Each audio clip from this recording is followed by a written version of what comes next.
Bem-vindos a mais uma exploração. Hoje vamos mergulhar num tema que, não dá para ignorar hoje em dia. As estratégias para inovações sustentáveis. E a nossa análise, parte da descrição de uma obra específica. O título é 50 estratégias para inovações sustentáveis, como reduzir desperdícios e criar negócios que respeitam o planeta. Olha, o que salta logo à vista para mim é a mensagem central disto tudo. Quer dizer, inovar com responsabilidade. Já não é só uma tendência, uma coisa nice to have. Apresentam isto quase como uma necessidade mesmo. Fundamental. Portanto, o nosso objetivo aqui é tentar perceber o que é que isto significa na prática e porquê é que se tornou tão crítico. E a promessa é bastante clara. 50 estratégias concretas, pensadas para aplicar em produtos, serviços, processos. A garantia é que se obtêm resultados visíveis, mas, e este é o ponto-chave, sem rebentar com os recursos do planeta. Ok, vamos lá tentar desemaranhar isto. Sim, sim. E acho que um ponto de partida fundamental que a fonte parece logo querer assentar é uma espécie de redefinição do próprio termo sustentabilidade. Quer dizer, vai muito além daquela ideia mais comum de durabilidade, de algo que dura muito tempo e pronto. A descrição fala em colaboração ativa com o ecossistema e redução inteligente de desperdícios. O que eu acho fascinante aqui é esta perspectiva que é mais dinâmica, não é? Mais interligada, não é só minimizar os estragos, digamos assim, é quase uma relação mais proativa, mais eficiente com o ambiente e com os recursos que temos. Essa ideia de colaboração ativa com o ecossistema é mesmo intrigante. O que é que isso poderá querer dizer na prática? Assim, concretamente, estaremos a falar, sei lá, de modelos de negócio inspirados na natureza, tipo biomimética, ou talvez princípios de economia circular, mas levados mais a fundo, tipo onde o lixo de uma empresa é o recurso da outra? A descrição não entra em pormenores, claro, mas aponta para uma mudança de mentalidade significativa. Exatamente, e essa mudança justifica-se por um contraste que a fonte faz questão de sublinhar e que é básico. A nossa capacidade de criar, a criatividade humana, pode parecer infinita, não é? Mas os recursos naturais que sustentam essa criação, esses são finitos. Ponto final. É este reconhecimento, quase uma constatação matemática, vá lá, que serve de base à urgência destas estratégias. Não dá para continuar a inovar como se os recursos fossem um poço sem fundo, porque simplesmente não são. Pois, e essa constatação da finitude leva diretamente àquilo que a fonte promete ser, um foco muito prático. A questão parece ser, ok, como é que continuamos a inovar, a criar valor, mas de uma forma que não esbanje os recursos que são essenciais? E aqui a descrição é muito explícita. Menciona não só recursos materiais, mas também financeiros e humanos. Parece haver aqui uma preocupação grande em evitar o desperdício, em todas as suas formas, vá.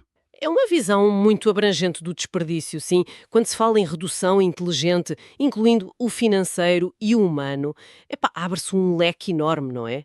Pensemos, por exemplo, no desperdício financeiro. Investir em tecnologias ou projetos que rapidamente ficam obsoletos porque não são sustentáveis ou que enfrentam riscos regulatórios cada vez maiores.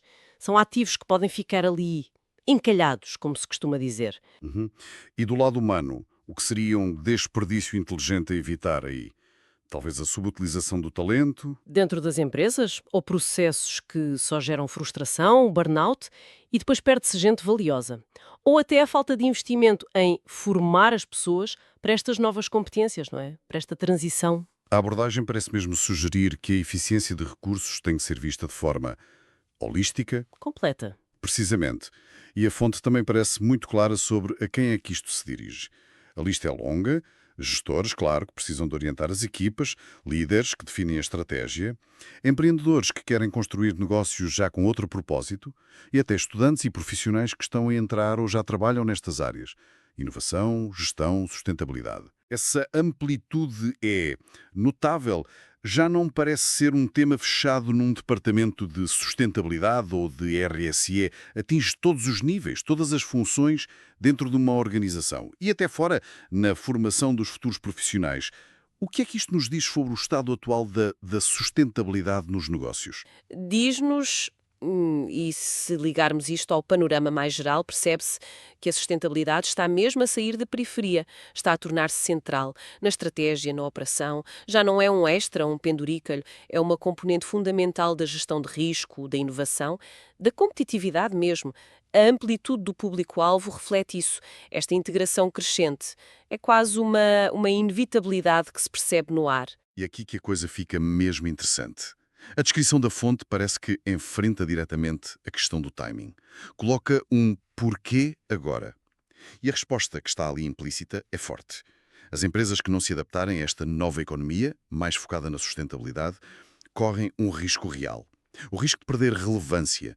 Não é só uma questão de imagem, é mesmo uma questão de viabilidade, a longo prazo. Exatamente. E essa perda de relevância pode vir de muitos lados. Atenção, consumidores que começam a preferir marcas mais responsáveis, investidores que desviam capital de empresas com más práticas ambientais ou sociais, reguladores que impõem novas regras, novos custos e até dificuldade em atrair e reter talento. As pessoas, cada vez mais, procuram empregadores que estejam alinhados com os seus valores.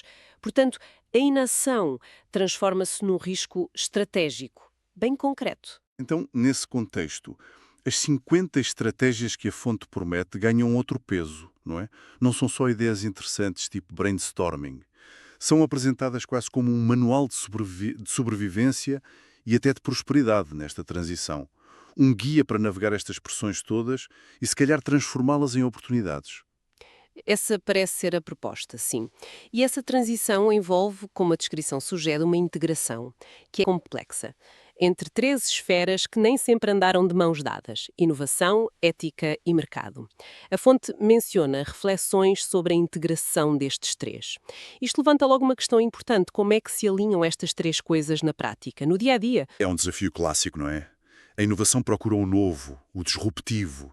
O mercado procura o que é rentável, o que é escalável. E a ética introduz considerações sobre o que deve ser, sobre o impacto nas pessoas, no planeta. Como é que a abordagem desta fonte sugere que se faça essa quadratura do círculo? A pista talvez esteja precisamente na definição de sustentabilidade que adota, ao focar na redução inteligente de desperdícios e na colaboração ativa com o ecossistema.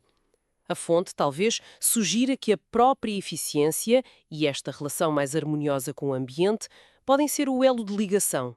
Pensa bem, reduzir desperdício, seja material, energético, humano, financeiro, pode ao mesmo tempo ser eticamente mais responsável, porque usas os recursos com cuidado, pode impulsionar a inovação, porque precisas de novos processos, materiais, modelos de negócio, e pode ser vantajoso no mercado, porque reduz custos, melhora a reputação, dá acesso a novos segmentos. Faz sentido. Em vez de serem vistos como objetivos que estão em conflito, a eficiência de recursos e a responsabilidade tornam-se motores um do outro. É uma perspectiva interessante. Mas será que focar apenas na eficiência e na redução de desperdícios chega?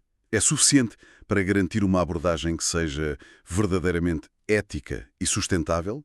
Ou pode haver o risco de estarmos a otimizar processos que, na sua essência, continuam a ser problemáticos? Ativa com o ecossistema sugere que talvez não se trate apenas de eficiência interna fechada na empresa, sugere uma visão mais sistémica. Colaborar ativamente implica compreender e respeitar os limites, os ciclos naturais. Isso pode levar a questionar os modelos de negócio lineares, o tal extrair, produzir, descartar. E, claro, a promover alternativas mais circulares, ou até regenerativas. A eficiência, nesse caso, seria um meio, não um fim em si mesma. Portanto, a abordagem parece ter várias camadas. Por um lado, a dureza da realidade. Recursos que acabam, o risco de ficar para trás. Por outro, uma redefinição da sustentabilidade que até é inspiradora, colaboração, inteligência na gestão de recursos. E no meio disto tudo, a promessa de um caminho prático, através das tais 50 estratégias. Sim, e é importante voltar a essa promessa de pragmatismo. A fonte assegura que as estratégias são aplicáveis a produtos, serviços e processos. Isto é crucial porque tira a discussão do campo puramente conceptual das ideias e leva-a para o terreno, para a ação concreta, para as decisões que os gestores e as equipas tomam todos os dias. A ideia não é só pensar diferente, é mesmo fazer diferente, meter as mãos na massa. Uma visão da inovação que se afasta da ideia de novidade pela novidade.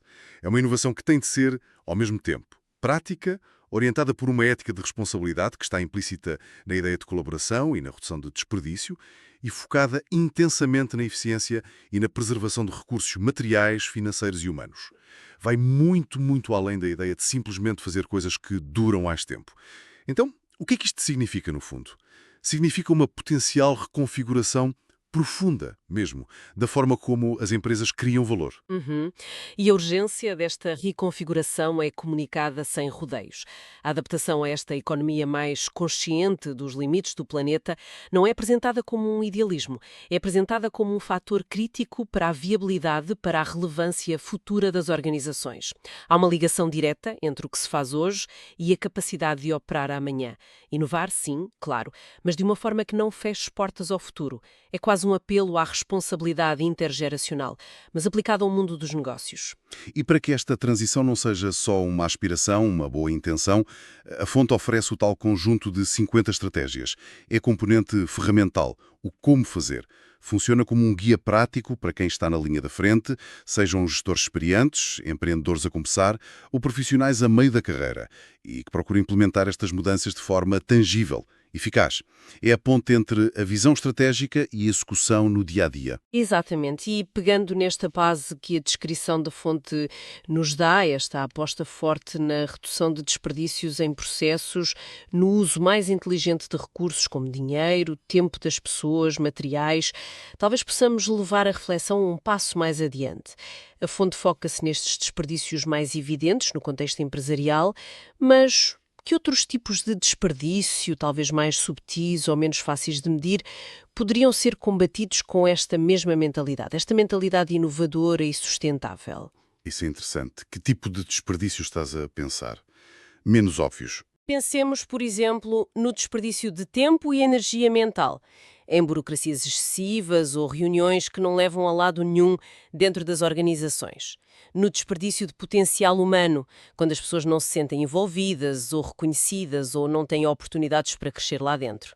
Ou no desperdício de oportunidades de mercado por falta de agilidade, por medo de experimentar ou por não se conseguir antecipar tendências. Ou até, indo para um nível mais pessoal, o desperdício de atenção, com as distrações constantes do dia-a-dia. Ou seja, aplicar a mesma lógica de redução inteligente de desperdício e colaboração ativa, se calhar colaboração entre equipas ou connosco próprios, com o nosso tempo e foco, aplicar essa lógica a estas dimensões menos tangíveis. É isso. Precisamente. Como é que uma abordagem focada na eficiência, e não só de recursos materiais, mas de tempo, de energia, na colaboração genuína e numa visão de longo prazo, o que é que realmente importa, como é que isso poderia ajudar a combater também estes desperdícios?